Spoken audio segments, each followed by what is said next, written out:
ትንሽ ደስ የምትል ቅሳ ናት። አንድ ደሃ ወደ ባለ ሀብት ዘንድ ይሄድና ይጠይቀዋል፣ ይሰጠዋል።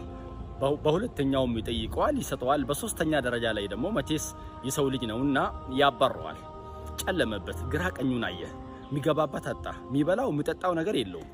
እኔ ይህንን ሰው ጠይቄ እንዳጣው ለምንድነው አላህን እማልጠይቀው በማለት ወደ መስጊድ ሁለት ረካዓ ሰግጄ አላህን እለምናለሁኝ በማለት ወደ መስጊድ ገባ። አንዳንዴ አላህ ሱብሓነሁ ወተዓላ ሊወፍቅህ ሲፈልግ አላህ ከአላህ ጠይቀህ የምታገኝበት ሰዓት ይወፍቃል። አንተ ግን መጠየቅህን እንዳታቆም።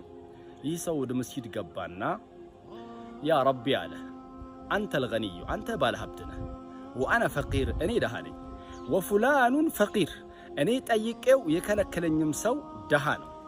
ያ ረቢ ከአሁን በኋላ የፍጡራንን እጅ እንዳልመለከት ያ ረቢ አደርገኝ አለ። አላሁመ አና አልአነ ፊ ቤቲክ ያ ረቢ እኔ አሁን ያለሁት በቤትህ ውስጥ ነው ያለሁት። አዑዙ ቢከ ቀብለ አን አኽሩጀ ሚን ሃዘል መስጂድ እኔ ከዚህ መስጂድ ሳልወጣ ያ ረቢ ሀብታም አደርገኝ አለ። ወላሂ አላህ እኮ ጉድ ነው የሚሰራው። በዚህን ወቅት ቅድም የከለከለው ባለ ሀብቱ ወደ መስጊድ እሱም ሁለት ረካዓ ለመስገድ ወደ መስጊድ ይገባል። ሲገባ ሰውየው እጁን ከፍ አድርጎ እየለመነው ነው ያለው። ፈራ። ምናልባት በቃ በኔ ላይ እየለመነ ነው ያለው በማለት ፈርቶ ይኸውልህ ሰውየው አለ እኔ ሀብቴን በአጠቃላይ ያለኝን ሀብት ግማሽ በግማሽ እንካፈላለን።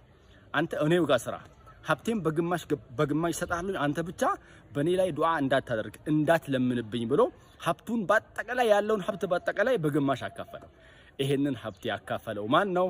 አላሁ ሱብሓነሁ። ወላሂ ነው የምላችሁ አላህ መቼ እንደሚወፍቃችሁ አታቁም። እናንተ ግን አላህን መለመን እንዳታቆሙ። ሰላም አለይኩም።